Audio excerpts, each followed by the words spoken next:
What is going on, everybody? My name is Conor and welcome to another week of Movie Mondays. This is the Here's for Hire podcast, and we are back again talking all the week's movie news, entertainment news, and just generally having a bit of a chit chat about all things film.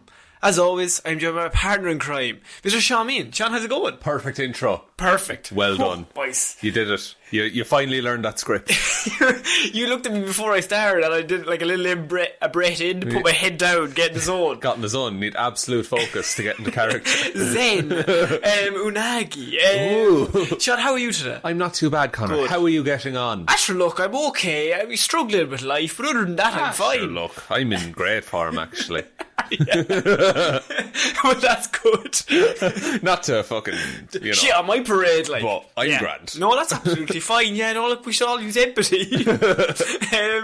There's lots of news this week, Shaun. There's a whole heap of news about a whole heap of things. Because last week was our yearly anniversary. We do have one every year. Yeah, we do have one every year. It was our birthday for the podcast. So it was actually the Joker review. Yeah. And we didn't talk about any news. Yeah, so now we have a whole bunch to catch up on. A whole bunch to catch up on, things that we missed out. For example, I learned one piece of news before we started recording it and added it in because you told me. Yes. Before, and you said, "Did you hear about that?" And I went, "No." And then we immediately added it back into It had to go in. So it had to go in. So we will get to that as well. But we were starting off this week with a trailer that came out, I think it was like 6 days ago. Yeah. Literally the day after we recorded. Of course. It's always a Tuesday. So this is the Dr. Dolittle trailer. We're starting off with this. Now, Shaun, my main memory of the Dr. Dolittle, this movie, remake, reboot, what are we talking about? Reboot? I was going to say franchise, but was it a franchise? It was certainly a series of films. It was definitely two. 3. Was there a third? There was a third one. Oh, Dr. Dolittle. Dr. Dolittle 2. And I'm assuming Dr. Then Dr. Dolittle with Dr. Dolittle's daughter. And the daughter could speak to animals. Yeah. Right. Or it's the second one you find out she can speak to animals, and then the third one she gets her own movie. She's the star. Because Eddie Murphy said, even I'm above this. Yeah. 2007, Eddie Murphy said, I have better things. I'm going to go make Meet Dave. Yeah. Do you remember Meet Dave? No. Anyone? Norbit? We were doing Norbit around then. Oh man, he did so much. He's so talented. I was trying to think of another word. So Dr. Dolittle, they were deciding to remake it, but they decided not to just go half-arsed on this. No, they're doing something with this. Yeah, because my main memory, as I wanted to say, was when we were on the radio, take a drink, I spilled the beans to you, this was like 2016 maybe, that I was like, 2017. I think it was. And I was like, oh, they're doing this in 2020. And you were like, that's ages away. And I was like, and then I read the cast. You were like, fuck, can't wait. Yeah. So now we're finally here, Shaun. And the cast is largely the same. Basically the same. If anything, it's gotten bigger. Where do you want to start with this trailer? I suppose, it's Robert Downey Jr. playing Dr. Dolittle. Good cast. Good cast. It's not set in the modern day. No, I didn't know when it was set. The Dr. Dolittle... Is it a book? Probably. It looks like, 30s-ish, 1930s maybe, adventurer kind of thing. I just got the impression of him playing Sherlock Holmes. Yeah, it's a very Sherlock Holmesy accent. He seems, I imagine that's how he's going to play the character. I just have accent written down with 2 question marks, so... I also have accent written down. Yeah. No question marks, but I just don't understand punctuation. I was just like, just talk like yourself. He might, because... he can just do Robert Downey Jr.'s voice. I'm sure he talks normal. I'm sure he talks very eloquently, unlike me. Yeah. He talks very well. All the animals in this trailer look pretty good. I say, the CGI is pretty great. Yeah, but there's been so many talking animal movies that I think it's hard to fuck it up now. Yeah. I think all those assets exist. There was one stage, I think it was a polar bear went through a door. Yeah. That CGI is not great. It's a bit ropey. But at the same time, we always say the trailer isn't the finished CGI. So if the movie's coming out in 2020, they will be doing the CGI until about January. If it's coming out in March, they'll be doing it in January. And have you heard about the shit show that's been going on behind the scenes? Absolutely not. Okay. Well, I have no idea what's going on here. Tom Holland causing havoc again on set. No, not at all. He couldn't possibly. The director apparently is a lunatic, or was a lunatic. I don't know if he's still attached. Oh no. But he punched a monitor He punched through an 8K monitor. What? Yeah. 8K? Yeah, because he rocked up one day and he was like, the goose isn't on screen. And he punched through the monitor. The goose. The goose. He has a racist dog. It doesn't like black people. Sorry, what? Yeah, the director. A racist dog? Yeah. Surely a dog has to be trained to be racist. I don't know. By its owner. I don't think a dog is just naturally racist. No, I think a dog doesn't understand race. Yeah, I don't think the dog is saying build a wall, like. I think the dog is saying woof until you tell the dog people are bad. Yeah, I think that's a nature versus nurture kind of argument. This director's not coming across too well here. What else did he do? He didn't want to plan anything out. He didn't see the need for a pre-visualization department. Can I just make one thing clear? Yeah. That would be fine if you did an all live action movie. I would say this is 95% CGI, that you would even need the slightest bit of planning to say, Robert, look to the left, there's a bear. There's a bear right there. Yeah. Apparently he would just run through scenes and just let them do whatever they wanted without consulting the CGI artists. He didn't want to do storyboards. One of the like technical leads on it said to the director, you want to just rock up on Monday morning and shoot a scene with Robert Downey Jr., 30 animals and a fully CGI environment without planning anything. Go fuck yourself. That's amazing. How have we not heard about it? There's so much going on. It's oh amazing. my god, I am so out of the loop. So I'm hoping this movie's alright. This movie has a budget of $175 million. But sure, half of that is for the cast. True. Yeah. But they're not going to make it back. No, what do you think? Like, I don't think this is a... Okay, so This isn't $1 billion movie. Okay, so 175 million to make. You got about 200 million in advertising. Yeah. You normally double that, so yeah, another 175 million for advertising. Yeah. Do you think you're going to make that money back? I don't think so. No. Because movies like this, I think, look good, but do they make the money anymore? No, I think that, this is very much it's a family movie to go see with your family once. Yeah.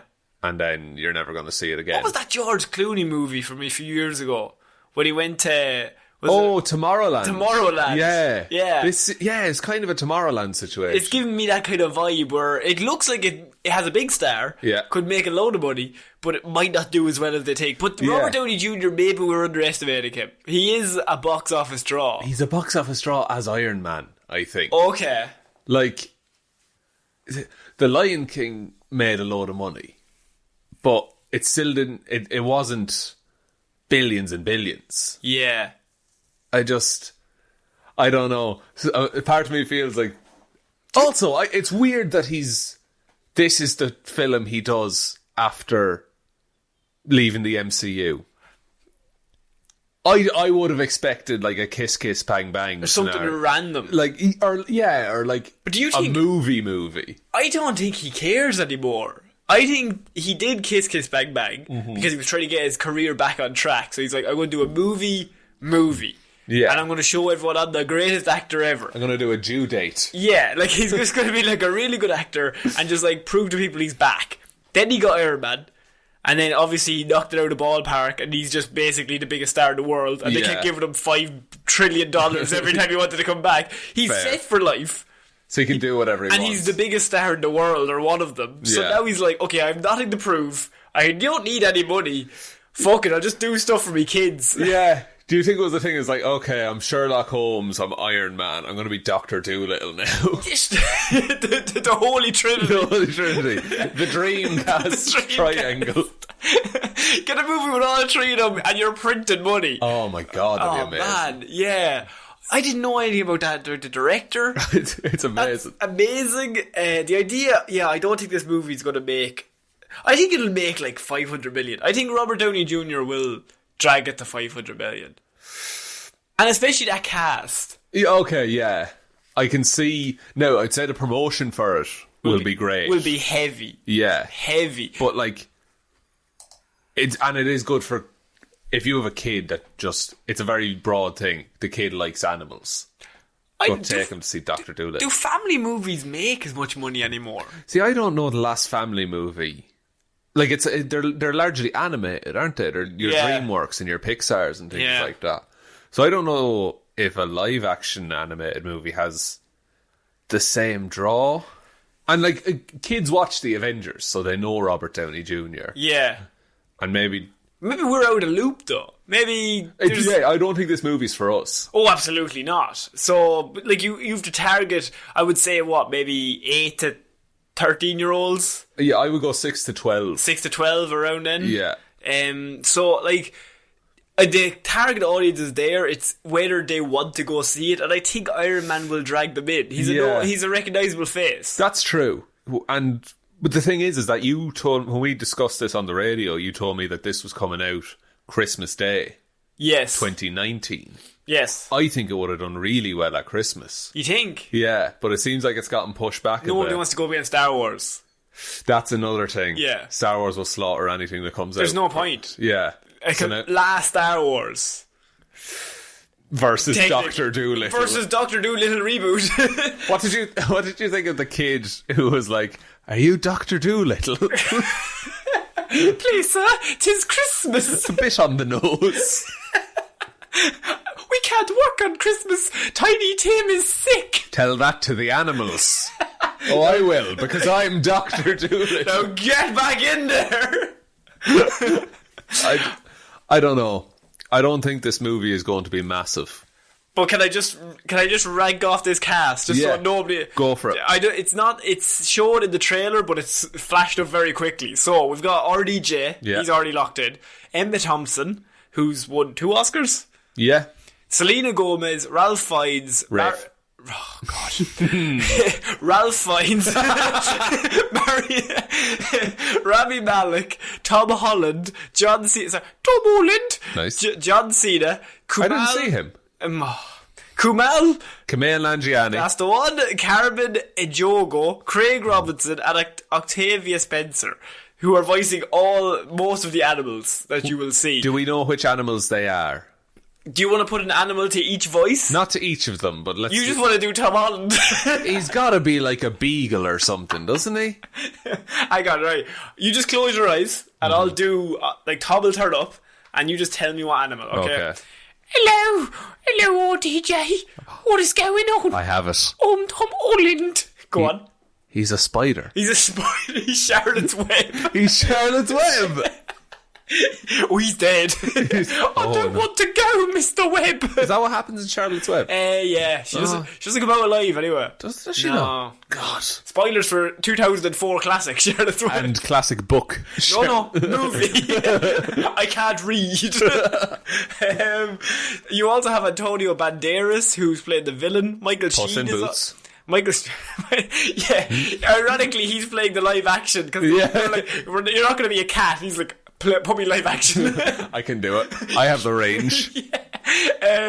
You've got Michael Sheen, Jim Broadbent is in it, and Harry Collett. So I mean, that's a lot of people. It's a lot of people. It's a lot of cast. Maybe you're right. That explains the budget. And a lunatic of a director, which I did not know about, but that is amazing. And the one live animal on set is a racist. Who could have predicted it? What are the chances of every animal? The dog. The dog. The man's best friend. Not every man. He turned into a dick. He turned into just a prick of a dog. You're not a good boy. Go away. That's what I say.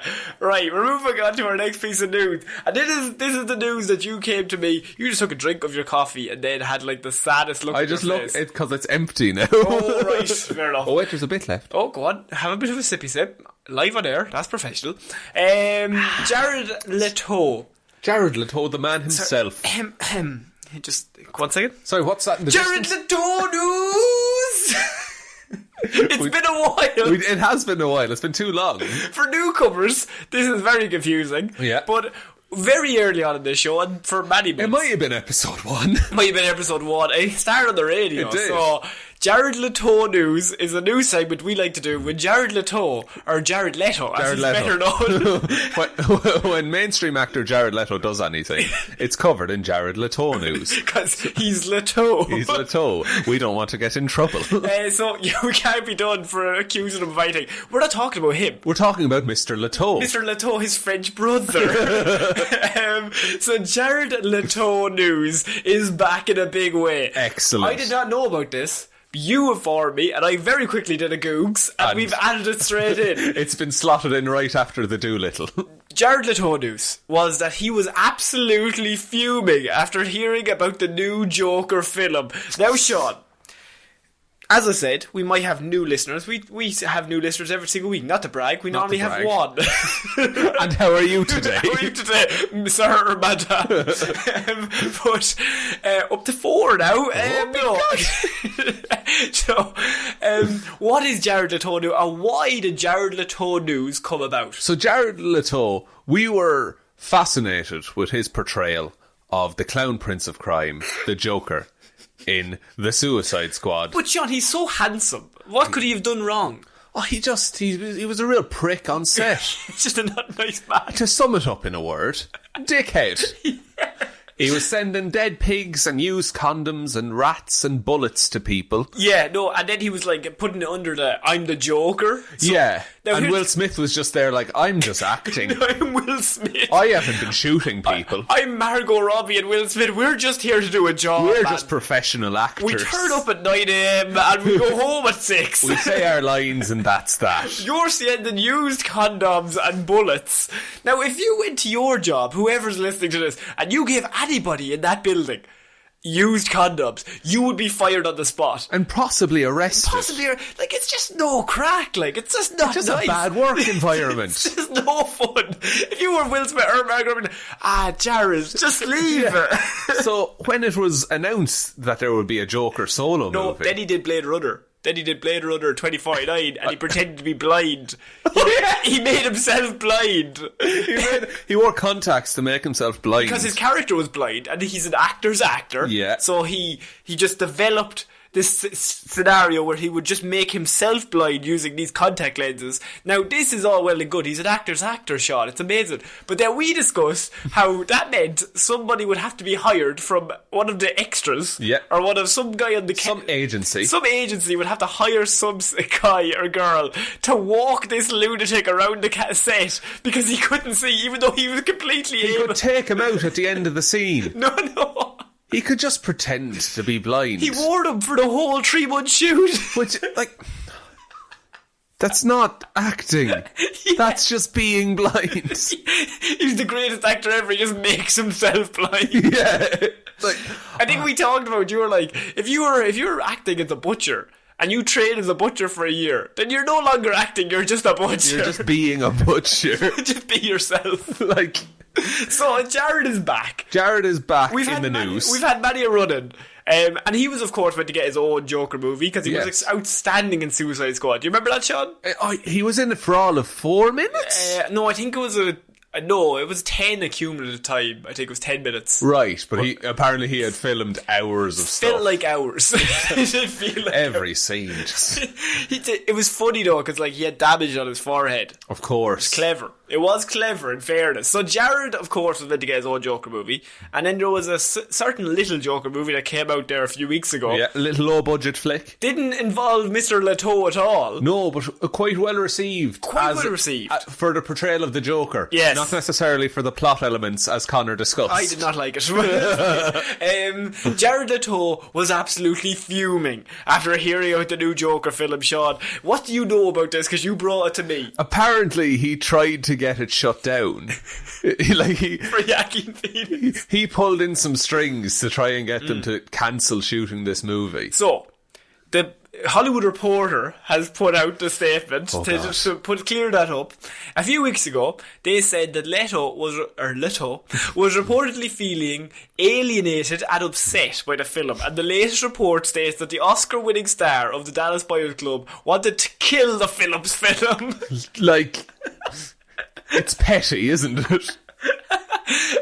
The report claims that according to sources familiar with Leto's behaviour, when the Oscar-winning actor learned of the Phillips project, he not only complained bitterly to his agents, who also represent Phillips, but asked his music manager, Irving Azoff, to call the leader of Warner's parent company. And the idea was to get the Warners to kill the Phillips film altogether. Like, he was trying to go above everyone. Yeah. To just ring the head of Warner Brothers. Ring Jesus.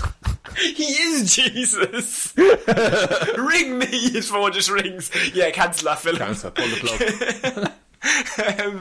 So what do you think about this? I think Jared has done well again. I think he's a stand-up guy and we should all love him. He's so handsome. If this is true, yeah, then he's killed so much of his any good faith that he had. What good faith? Just if there was any left. Nobody's surprised by this. Do you like? If this is true, he's not just a dickhead, he's a child. Because he's trying to tell his parents on the kid who beat him in soccer. So a source in Leto's camp denies that the actor made the request, Sean. Now, unfortunately, Azoff, who represents Leto, the and music Leto, manager, have since parted ways. Right. Now, that's not to say it's connected. Might be totally separate. But they have since separated since that request was made of Azoff. Yeah, and apparently Leto has now gone to a different acting agency. Yeah. Because apparently he'd gone through 4 teams of agents in one agency and everyone was sick of him. Yeah, they say the actor felt that his agent should have told him about the Phillips project earlier and fought harder for his version of the Joker to be made instead. Sources say Leto told his agents that they should stop the rival project, arguing that he wasn't being treated properly as an Oscar winner. I won an Oscar. I want a movie. We love shitting on Jared. He makes it so fucking easy. I wouldn't normally have this as news, but if it was anybody else, I'm just like, Hollywood is full of divas, what can you do? Yeah. But it's just Jared. It's just Jared. He has no goodwill left. No, nothing at all. But sure, we saw his origin in Suicide Squad. No, I need to see it again. He jumped into acid or something. Was it milk? Was it milk? It looked like milk to me. Very milky. It looked like milk to me now. He set up all those knives in a circle. And then he laughed. So he said that he was strung along with promises of his own Joker standalone film that haven't happened Might yet. say everyone's a bit two-faced. Oh, very good. This whole situation is a bit of a riddler. Oh, it's all a setup for a cat woman. Quack, quack, penguin. Do penguins go quack? I don't know. What do penguins go? It's got to be more of a honk. I imagine a penguin. They don't go hunka hunka. No, but I'd say they're closer to a goose than a duck. Yeah, they don't echo so.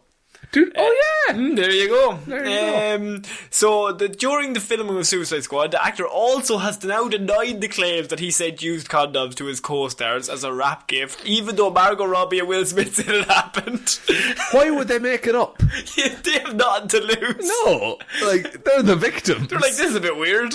Yeah. Apparently at the table read, all the actors, now they're just like, table reads are just, you come in your normal clothes, and you just read the script. Everyone's just sitting around a table and they all just have the script. And so Will Smith says his lines and he looks up and Margot Robbie says her lines. Yeah. And Joel Kinnaman says his lines and they're all just kind of going around in a circle. Apparently Jared wasn't there. Everyone's like, where's Jared? He's meant to be the greatest actor that's ever lived. Where is he? He has an Oscar, lads. He locked himself in an asylum. He turns up. He doesn't actually turn up himself. No. He sends his agent. An intern. Or a bodyguard or an intern. An unpaid intern. Who drops a dead pig's head on the table and says the Joker sends his regards and walks out. Now how cool is that, John? I think he's pretty cool. Like, it's an office environment. It's awful. That's a regular work. That's pre-production.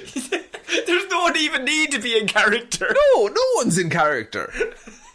Like, people are going home after this. They all just drove there to read the lines and are going home. Like, that, you would get fired. Anyone else in any other job? Because at that point, he genuinely must have thought he was the Joker. Yeah. Which means he's an insane man. Yep. as the Joker. But no. No, he's the best incarnation of the Joker that's ever lived. I don't think Shits so. on Heath Ledger. Shits on Mark Hamill. He's better than them all. Jack Nicholson, fuck off. He has an Oscar. He doesn't need it. Doesn't need it. Doesn't deserve it. No, Jared he deserves needs 4 Oscars. it. One for each condom he sent. Oh, that's like 50 Oscars. That's too many Oscars. Too many Oscars. Oh, that's man. 2 packs. That's Jared Leto news.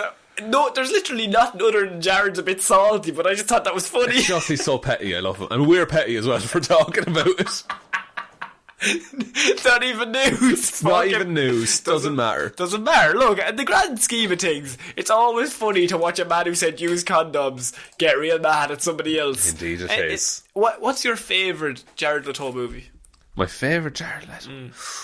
I don't know. Oh, would it be? Did you say Jared Leto there? No, I don't know who that man is. Jared Leto, Thank sorry. you. Probably when he gets his head bashed in American Psycho.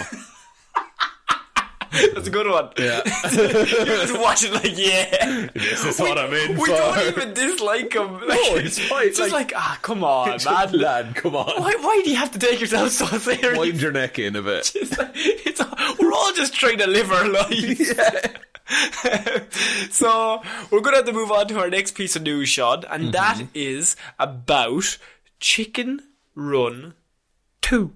Chicken Run 2. Chicken Run Dos. Oh. Yes. Okay. What is your favourite part of Chicken Run 1?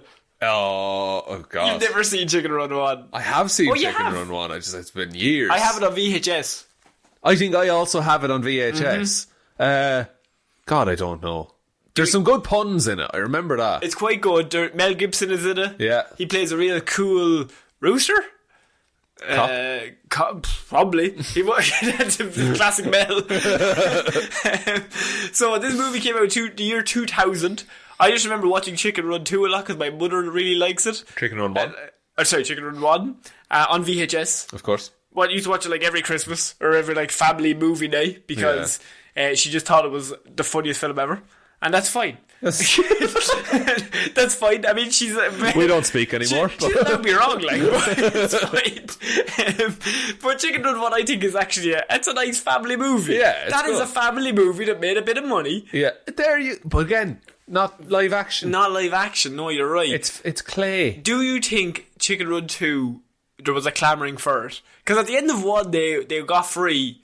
And they built the big ship out of all the huts. Yes. And it flew over the fence and got out of there. If anyone can't remember the end of... Spoilers for the year 2000.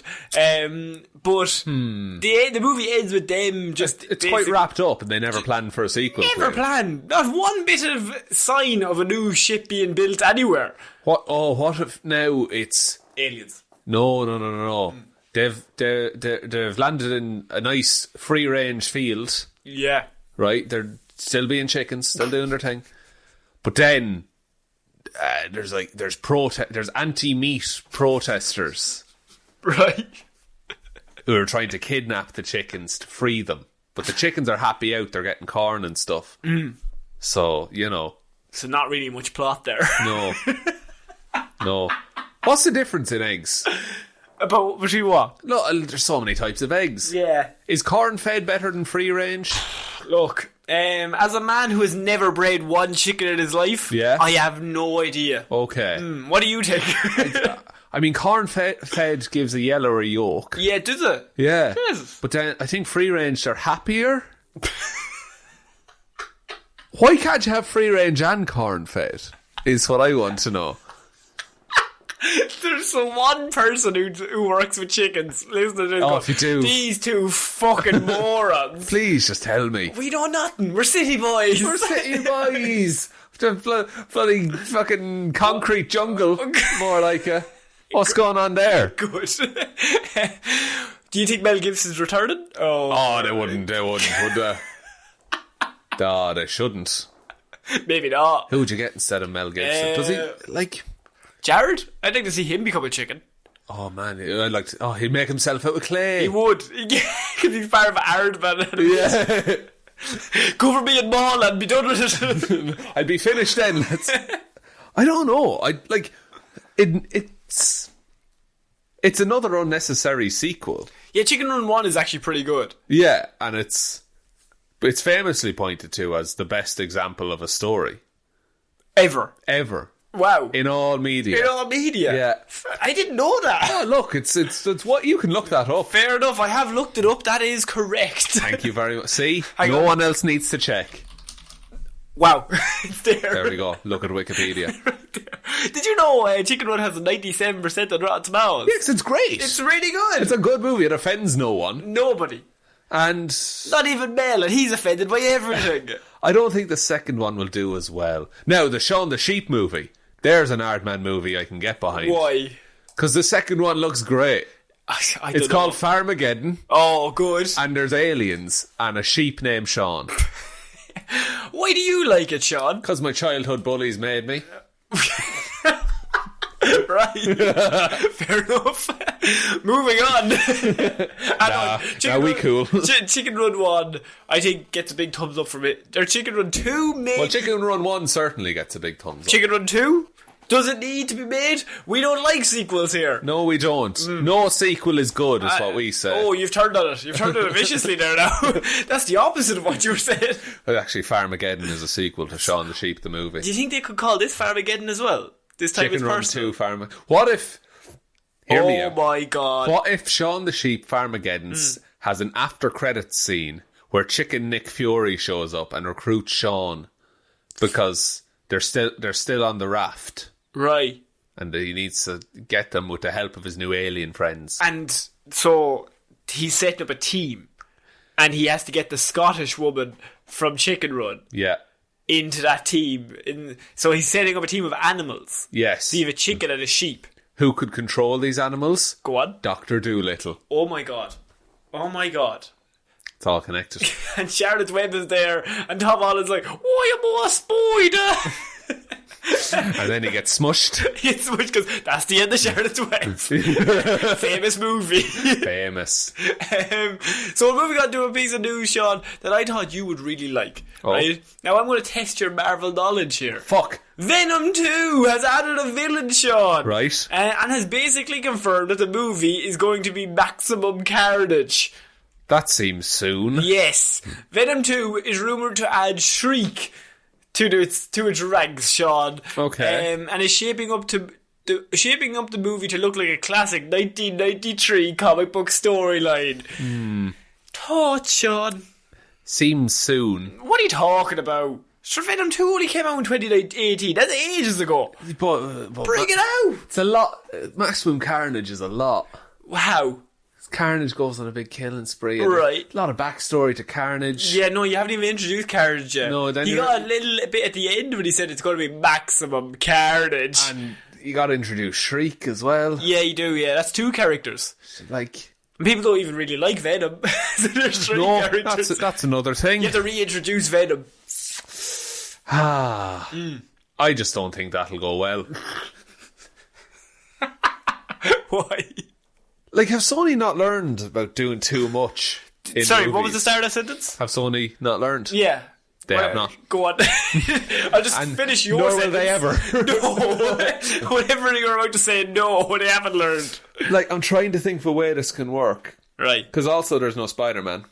Okay, so you've got Maximum Carnage. Is Spider-Man in Maximum Carnage? He is, I do believe. And is he one of the main reasons why Carnage is eventually stopped? Well, yeah, because... He's Spider-Man. Well, Venom as well. Venom is there. Do they work together? I can't remember. I assume so. Because that's anti-hero Venom. Yes. Because Venom hates Carnage more than he hates anyone. Right. So they work together to take him down. Yeah. And Carnage is real bad. Carnage is chaos. Like, Carnage is worse than Venom because he's a... Like, it's a movie, and I wouldn't have that. No, but the symbiote is more evil and the person the symbiote inhabits is more evil. Okay, fair enough. And you've got Tom Hardy and Woody Harrelson, so they're playing the opposite sides. Good cast. Good cast. But bad movie. Why? God. But, okay, what is Shriek? Who is Shriek? Shriek is another symbiote. Okay. There's a third symbiote. There's like 5. Oh, for fuck's sake. Carnage has this whole, like, fucking redneck symbiote family. Really? Yeah. Okay. At one point, there's a dog that has all 5 symbiotes on it. Rednecks. Damn it again. Like, It's. I don't know if they're setting up to do all the symbiotes. Well, this is their way of having a Spider-Man universe, Sean. You just, instead of using Spider-Man, you just use all the symbiotes. But that's just the Venom universe. Yeah. Let me double check here. Okay, go on. He's having a googs. I want to try to get the names of all the symbiotes. Oh, because, no. Like, Venom is by far the coolest, then Carnage, and then they're all kind of the same. Right, so they're like the Marvel family, the Shazam family. The Captain, or yeah. Yeah, so they're all just kind of like Miss Marvel, and then like all the rest of the family just have the same powers. Yeah. Well, they all have separate ones of each power, but what can you do? It's basically his powers, but they've just split They're them. split up into 6 or whatever. Oh, here we go. This is it. This is his big googs for the week. What I'm doing here. I got a Wi-Fi booster out in the studio now, so... I'm on 4G. You're on 4G? Yeah. You gotta get on that booster, man. It's flying. Okay. I was totally wrong. Shriek is not one of the symbiotes. Oh, she's wrong completely. Oh, but, okay, here's a quick... What kind of a fucking Marvel fan, but go on. Here's a quick Hero or Zero. Oh, here we go. Shriek is a mutant, and following exposure to a character called Cloak's Dark Force dimension, she can manipulate sound in a number of elaborate ways. Yeah, that makes sense. Yeah. Name Shriek. Yeah.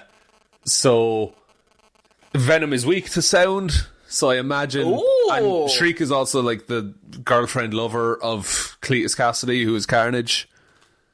So... They'll work together? Yeah. How does this work, though? Because Marvel owns the mutants. Maybe they don't own all of the mutants. Maybe they don't own Shriek.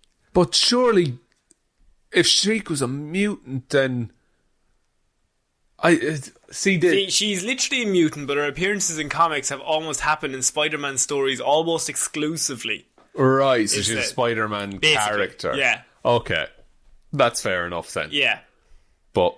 So in Spider-Man Maximum Carnage, Shriek debuts as an inmate at Ravencroft Asylum with Carnage. When Carnage begins a breakout at Ravencroft, Shriek begs Carnage to let her join. He agrees, and the two begin a wild killing spree across New York. They later recruit other Spider-Man villains, Doppelganger, Demogoblin, and Carrion, and act as their parents. Yes, that's it. Okay, yeah. Doppelganger... See, we're thinking about the family, but the... Yeah, okay. that was it. Doppelganger is...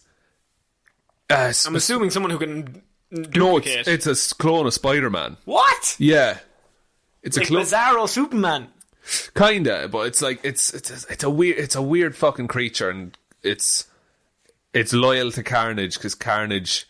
No, it's loyal to Shriek because Shriek saves it and looks after it, and then Carnage apparently kills it, but then Shriek raises it in secret. Right, okay. It follows like the Clone Saga, I think, when Spider-Man just went to shit. So in the Maximum Carnage, this might surprise you, Sean, but as Carnage and Shriek wreak havoc in New York, they're causing all sorts of mischief. Mm-hmm. Up to devilment. Who's there to stop them?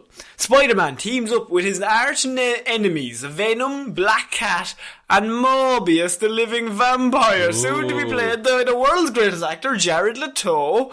Right. As well as heroes Captain America, Iron Fist, Nightwatch, Firestar, and Cloak and Dagger to stop them. They have very few of them. True. Cloak and Dagger exist in the Amazon Prime Marvel universe. Well, they don't even have Spider-Man, so they've got Venom and Morbius to fight these.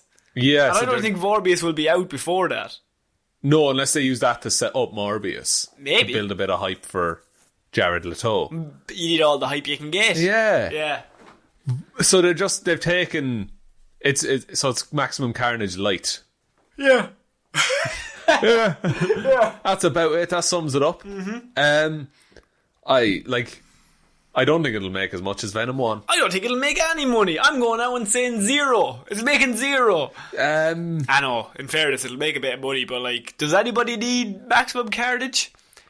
Marvel would do it pretty well, I think. They have a lot of characters. Yeah. And a lot of history built up. And that's the thing. Yeah. If you wanted... Because, we finished with a lot of the OG Avengers, so if you want a team-up movie... If you did Maximum Carnage in the Marvel Cinematic Universe... If you wanted Maximum Carnage to have the most maximum potential, You got to do a lot of backstory first. What do you think about that, Sean? That's all right. What you just said there. Come on. Like, I don't know, because you also... I doubt they're going to do Doppelganger and all the other members of Cletus's little family. Absolutely not. That'd be way too bad, people. So you think Sony has the ability to do that? So it's Cletus and Shriek versus Venom and Morbius. Maybe Morbius. Because it's the only one they fucking have. I think add a few more villains. The more villains you add to a movie, the easier it is to do. I've always heard that. That's true. Every movie is a great example of that. Every movie is a great example of that. I think we're going to have to move on from that because the excitement levels of the two of us is... Anytime you bring it up, it's... I feel like your body physically shuts down when I bring up Venom 2. I just don't want to. So, I now have a triple threat, right, if you will, of news about the Batman. So, over the last week and a half, they've just been, like, hitting us with a lot of news. So, I think it was 2 weeks ago, we had the rumour Jonah Hill is going to be in the movie. That rumour is now... That rumour is now said that he is now out of the movie. Right. He turned it down. Paul Dano has been cast as the Riddler in the Batman. I like this. And Zoe Kravitz has been cast as Catwoman. I think we'll start with Dano because I like Kravitz a lot. Yeah. So let's go with Dano first. Paul Dano cast as the Riddler. Sean, what are your thoughts? I mean, he looks like him, doesn't he? He does. I see a lot of photos. He looks the exact same. Yeah, just put that man in a green suit. Yeah. And you're perfect. What's your perfect version of Riddler? Really, what Riddler would you like to see in this? I don't see. Paul Dano's kind of like traditional Riddler age, isn't he? Yeah, he's like a middle-aged man. Yeah, Riddler is Edward Enigma, and I will just say the one last thing I see was the animated series is that he gets fired from his job. He's way too smart for whatever job he is, but he's really pretentious. Isn't he a teacher? No, he works in a tech company. Right. In the animated series anyway, he works in a tech company. And might be slightly different in the comics, but he's too smart for that. And he comes up with like this amazing, these amazing devices and he gets fired. And he's like, literally, I'm the one holding your company together. And the boss is like, no, I'm the one who has all the money. So clearly you're just like a pawn. Right. I can get rid of you. And then as he basically wants revenge against that company. So he's the smartest man in most places. Right. And so now he uses his brains for evil rather than good. Rather than using them for good. Yeah, so I like a Riddler he's smart, he's a pretentious dickhead. That's usually his downfall. I like one that can hold himself in a fight. Oh, I was going to say no fight. See, the Telltale games. Yes. They did Riddler really cool because he's a skinny dude, but like he has a swing with a cane. And, right. No, like he's I don't know what it is. He's nimble, maybe. Like he's agile. He can hold his own. Like he's no match for any of the fighters in DC. But against like a thug. Yeah. So he has a bit of intimidation about him as well. Yeah, and the fight won't go on very long because he'll try and end it as soon as he can. Because the longer it goes on, the more that guy could be able to beat him. Yeah. Okay. Also, I saw someone on Twitter said they hope this continues the long-running tradition of Paul Dano getting beaten to death at the end of a movie. What's your favourite Paul Dano performance? There Will Be Blood. There Will Be Blood is pretty good. He's in Little Miss Sunshine as well. And, he is and Prisoners. I've never seen Prisoners. Prisoners is pretty good. Okay. Prisoners is pretty good. Does he get beaten to death at the end of it? Because I know he does in Little Miss Sunshine. Does he? No. Imagine that. The scene after her dancing is just him in the back alley just getting punched to death. It was a real drastic veer into a different team. But you know, it worked. You know what? I was on board with it. First the colourblind thing and now this. I'll never be a pilot. Now I gotta punch myself to death. What a strange series of events. Paul Dano will be the Riddler. I think he's perfect age for it. Yeah.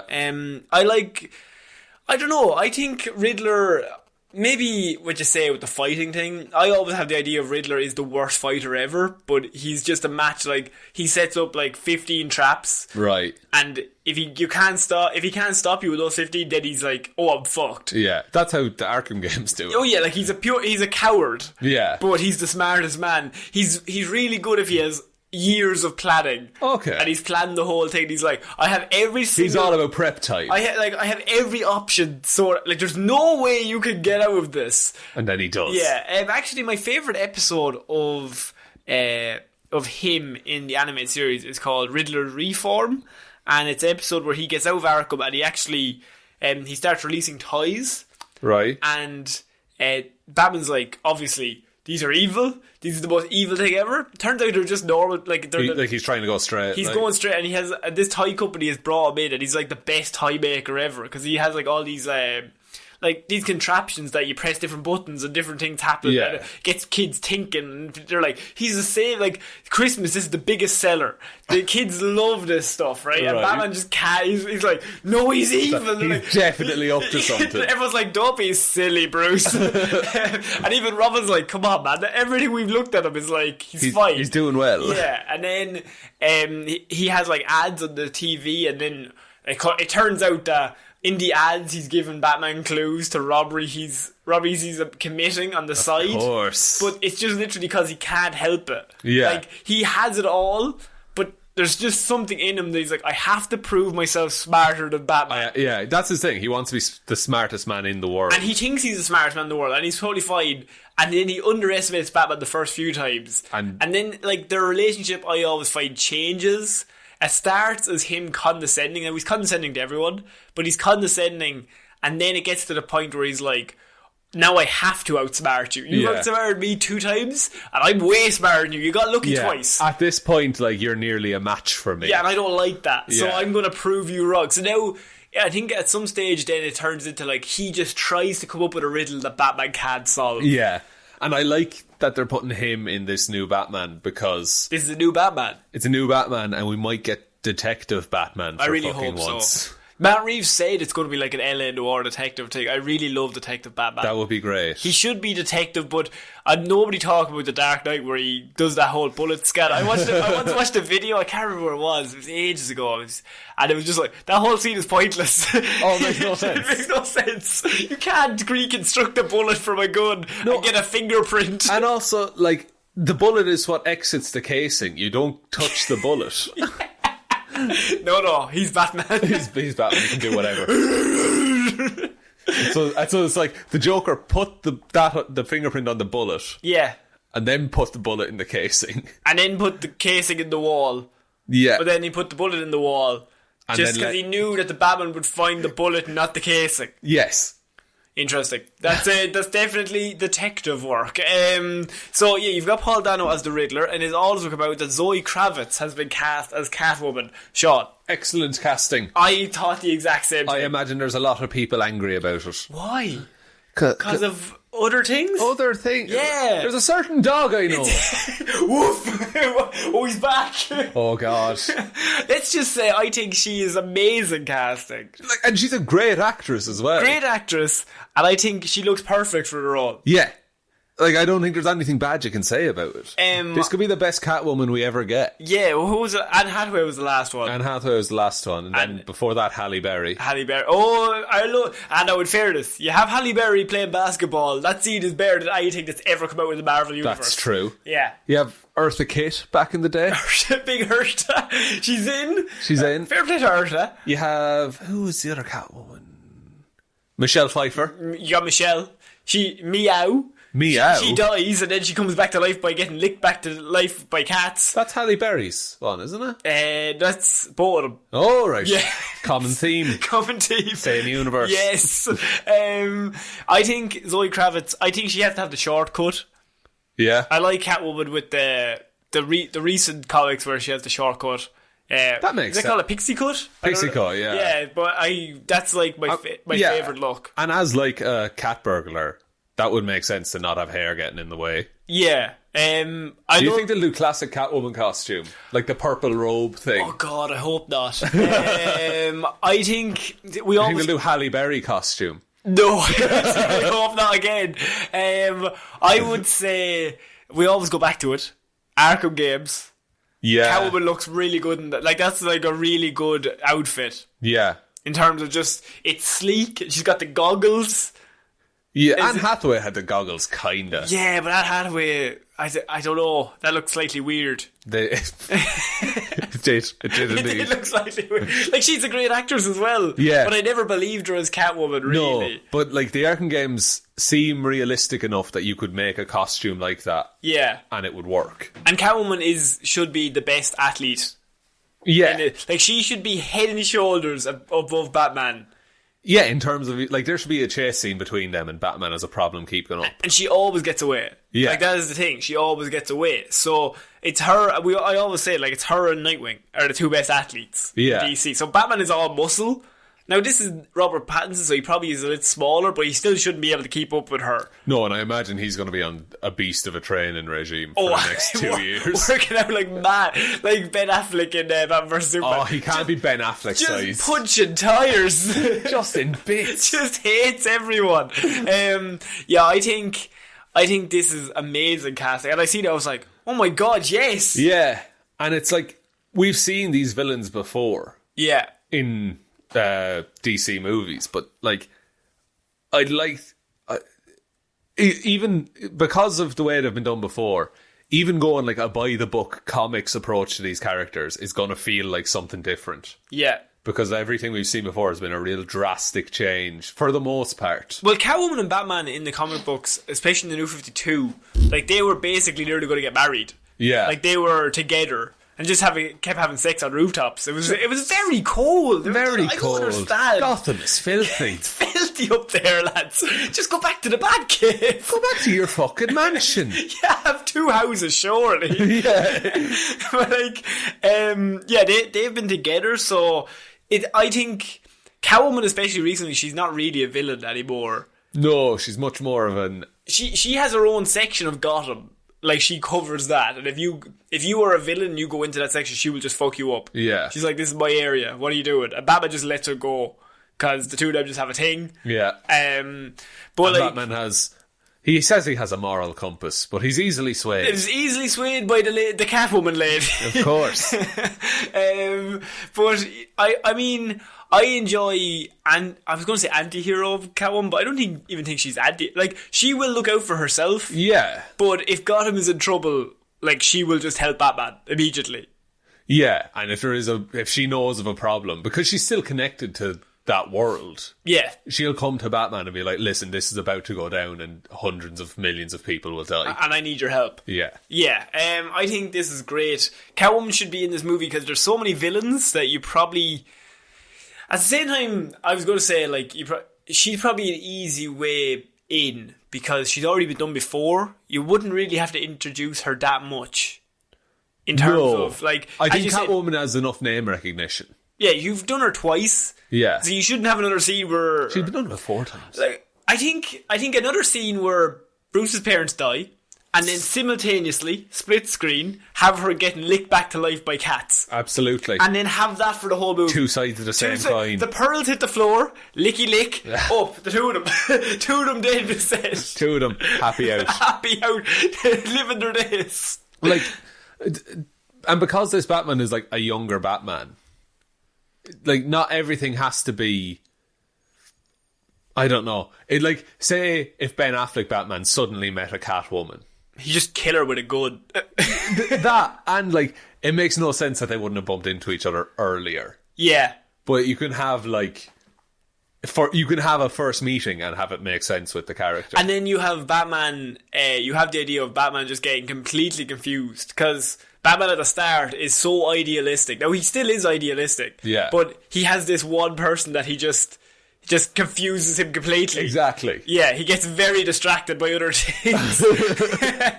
A bit distracted. A bit distracted, you could say, on a rooftop. It's so cold. It's just granite, lads. That wouldn't help the mood at all. How do you perform? Under those pressures. The arse is cold. Oh, it'd be like a pebble dashed house. We're finishing off Movie Mondays this week, Sean, with the news that Kevin Feige has been promoted to Chief Creative Officer of Marvel.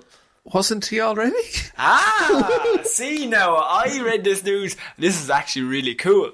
Kevin Feige has been promoted to not only the head of the MCU, the Chief Creative Officer of Marvel. Marvel Cinema or Marvel?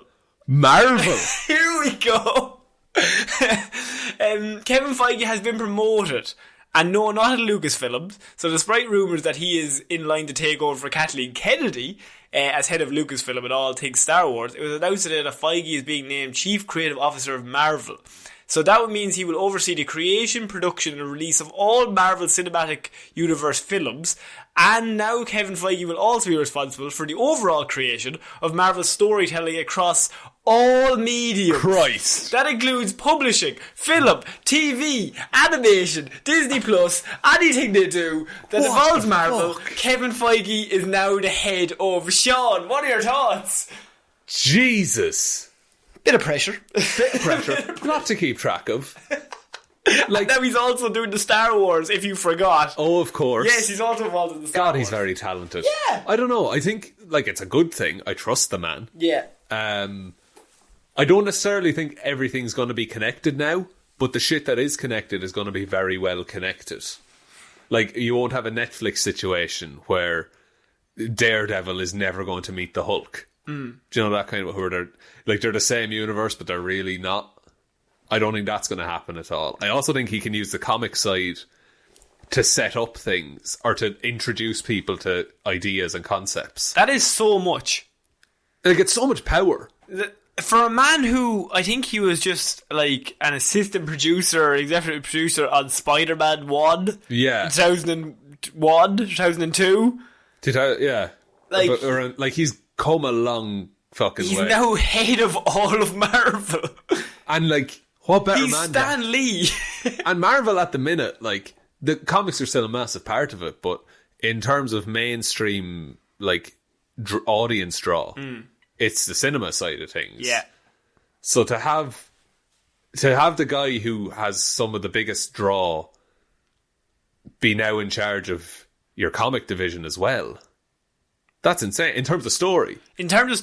You're also forgetting TV. This means he now runs Daredevil and Jessica Jones and all of that. Yeah. So he has control of all of the Netflix series that are going to be on Disney Plus as well. So he can integrate all of them into the MCU. How much red string can he fit on one board is my question. He's going to need 2 boards. 2 boards and so much red string. But and the fact that he has all the characters now. He doesn't have Venom and Morbius. No, you don't need Venom and Morbius. He also now has the X-Men and the Fantastic Four to add in. Yeah, and the Fantastic Four are back in comics. Yes. So, it's so good. You didn't notice? No, but he has he has no limits really. No, he has on storytelling. He controls everything. He can have a story work out any way it wants. He could have a character go from the Marvel Cinematic Universe into the Marvel Comics universe and then back if he wanted to, with all the things they learned and picked up and all the backstory. Fuck, man. Can I make you a suggestion though? Yeah. Do you think this will make the MCU less Kevin Feige heavy because he's so stretched out on other things? Ironically, he's still over everything, but this might mean he has to delegate a little more. That's true, but if it's broad story, broad strokes, and then each one of those strokes has a team of people that he's selected to help with it. Because I think at the minute, at the start, he wanted to do everything, but then I think he recently realised that, with James Gunn and all them, and Taika Waititi, you give them broad strokes, and then just let creative people go do whatever they're going to do. Yeah, and during Infinity War and Endgame, we didn't hear, on set, Kevin Feige said this. Yeah. We heard, Joe and Anthony Russo have decided that blah, blah, blah, blah, blah, blah. He trusts the directors to do what they want. Yeah. And also, in terms of, production management and production planning and even just general producing. I think he's been planning this for a while. Yeah, and if Kevin Feige has a team of 5 Kevin Feiges underneath him. Oh my god, that's too many Kevin Feiges. It is, but like a Kevin Feige type. With I know what you mean. I think this is like, this dude has like, this is the rising through the ranks that nobody's ever seen before. Like, and this is back to like, when movies were first coming out, it wasn't the directors that were top billed, it was producers. Yeah.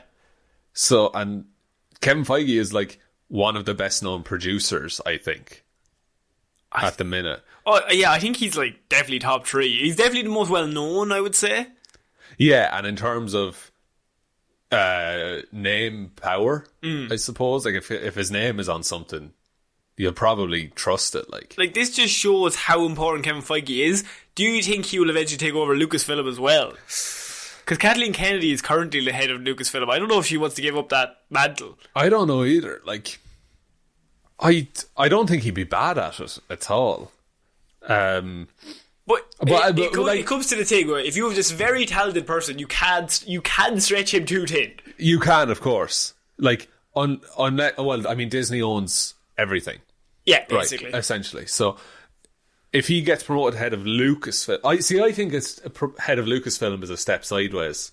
Yeah, I think if you're head of Marvel, I think that's higher. Yeah. Lucasfilm is Star Wars, but head of Marvel means if that's like comic books and TV and movies and everything. Yeah. That's slightly higher, I think. That's true. So I think like the next step up, you would have to be... CEO. You have to be head of Disney. Yeah, head of Disney, basically. Which, at that point, like... I don't think he'd want a head of Disney. I think he'd be good at it. I think he'd be good at it, but I think this is his one... I was going to say one area, but like that's like 70% of the full company. But I feel like he likes this. Yeah. Like, and I think you get more opportunity to be creative. And I know he's not handwriting the script, he's not drawing the comics, but he has more opportunity to think of story and planning. Like, he's not CEO of Marvel. No. He's Chief Creative Officer. So I think that he has more opportunities to put his vision on things. And also, I think the Star Wars, you're following a formula as well. Like, there was a lot of talk in Phase 2 and 3 about the Marvel formula, but I think that's gone by the wayside a little bit. I think they heard that, and I think then that made them hire Taika Waititi and people like that. Yeah, because it was a way of being like, you think we have a formula? Okay, we'll get someone who's fucking crazy. Yeah, there's no formula now. Yeah, we get the Russos, who just did Community. But then you get the Winter Soldier out of that, and you get Infinity War. And See, there's the thing. I think this is like, on one hand, I'm really happy for him because like the man is, if there has been a better run of movies, I don't think there's 23 movies, and not one of them are Thor: The Dark World. So not terrible. Like there's no bad films. Thor: The Dark World is boring. Every film they've made is better than Justice League. Maybe that's Thor: The Dark World. Is better than Dark Phoenix. Oh yeah, absolutely. Like, yeah, and it's definitely better than the Wolverine. No. X-Men Origins Wolverine, sorry. Yes, of course. That one. Yeah, the bad one. The bad Wolverine one. Is the second one. That's actually not bad. Wolverine's alright, the Japan one, yeah. Yeah, that's pretty good. So Kevin Feige has got a little bit of a promotion. He's now head of everything, so don't be surprised if you see everything linked together. Which I think is good. I think it's cool. It might make people read some more comic books. Yeah. Comics have been linked for ages. And it might mean Daredevil comes into the cinematic universe. Oh, with Charlie Cox. You have to bring him in. He'd be amazing. He's so good. What if he's Spider-Man's defense attorney? Oh, that'd be so good. Actually, I heard a thing that Spider-Man goes on the run. This is a theory for the new Spider-Man film. Spider-Man goes on the run with Aunt May, and they take the last name Riley. Oh no! And Spider-Man changes his name to Ben. Yeah, Ben Riley. It's a Scarlet Spider. Yeah. He starts saving people as a Scarlet Spider. Are you telling me that the Clone Wars are going to start? But then, the government hires a secret Russian operative to track him down, and that man's name is Sergei Kravenov. Hunter. So what you're combining is the Kraven's Last Hunt? Kraven, yeah. With the Clone Saga. So, wow, that's a lot. And go on. So this all takes place in upstate New York. Yeah. Who comes to do some research for a story. Who? For a new paper, the Daily Bugle. Oh, shit. Tom Hardy. The actor. Eddie Brock. The actor Tom Hardy. And he just starts fidgeting because he's just Venom, you know what I mean? Fidgety boy. I think that's it for another Movie Mondays, Shab. That was a very good week. I think there was a lot of news. A lot of news. We're all caught up though. Long episode actually. So far. We could can go on talk. longer. What do you want to talk about? I don't know. Yeah, well look, I've not much else to say really. I don't have any more news. Oh, okay. Well, I'll see you Wednesday. We'll see you Wednesday. We're news Wednesday. Oh, actually, I'm not here next week for Movie Mondays. Oh, yeah, that's This true. is at the very end of the episode. Yeah, I am actually going on holidays. So, Sean, you will be doing the show by yourself and doing a load of research. That's true. By yourself. I'll manage. I think this is going to be real funny. It's going to be an experience. It's going to be something. And then I'll be gone in November sometime. Are you? Yeah. You've missed several episodes. It's fine. Don't worry about sure it. look. You're replaceable. Some of us aren't. At least 50% of us aren't. There's only one of me, lads. That's true. Let us know. Do you want me to leave the podcast? Who you vote now? No, if I get one vote that says yes, I'm gone. I either please everyone or no one. This is the Russian roulette podcast. My God, that's spectacular. Just put on Twitter, yes or no, should I leave the podcast? Can you do a poll on Twitter, actually? I can. Should Shaun leave the This is dangerous. We should set some drama. Oh, that'd be amazing. I think the lads are fighting. There's something going on. Something going on. They're asking to leave. I don't know. Do you want to take us out, Sean? Yeah, thanks everyone for listening to this. What could be my last episode of Movie Mondays. It's been a long run. We'll be back on Wednesday with I made it a year. We'll be back on Wednesday with another episode of Weird News Wednesdays, Friday with Hero or Zero, and I'll be back next Monday with Movie Mondays. Yay! Oh yeah, I was going to say I'll be back. No, I won't be. You won't be. You just said. Why are you so aggressive? Because I'm leaving the show, apparently. You were the one who said it. No, the poll is already up. Oh, sure, look. If you would like to support the show, we do have a Patreon account, patreon.com/Here's for Hire Podcasts, or there's a link in the description.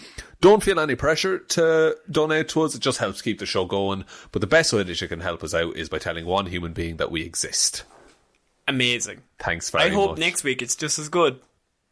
As do I. That way to sing. We're on all of the social medias.